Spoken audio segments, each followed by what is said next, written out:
Welcome to our channel. Today we how to improve audience targeting with AdRoll step by step clearly. To improve audience targeting with AdRoll, start by logging into your AdRoll account. Navigate to the audience section on your dashboard. Select Create Audience to begin defining your target group. For website visitors, install the AdRoll pixel on your site for tracking. Set the time duration for how long you want to track visitors, like 30 or 90 days.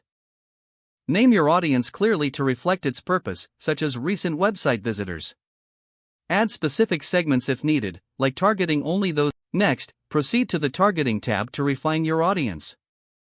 Utilize demographic filters to target based on age, gender, and location. Incorporate behavioral data to reach users based on their previous interactions with your brand. If applicable, upload a customer list to create a custom audience. Make sure to comply with privacy regulations when using customer data.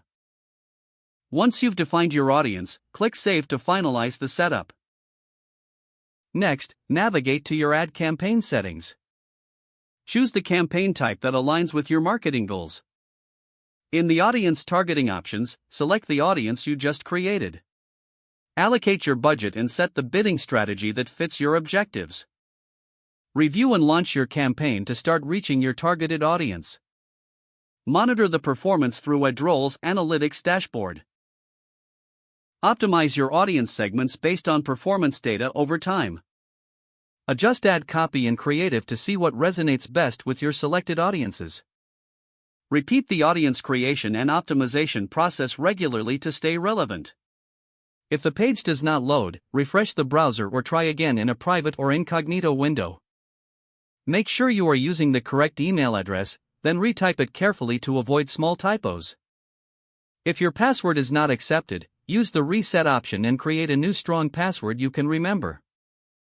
Check your spam folder for verification or security emails, then complete any requested confirmation steps.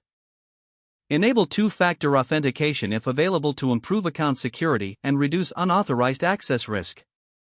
After signing in, review your profile details so your contact information and settings are accurate and current. If you see an error message, note it down and try again after restarting your device and internet connection. Don't forget to like this video and subscribe to our channel for more step-by-step tech guides.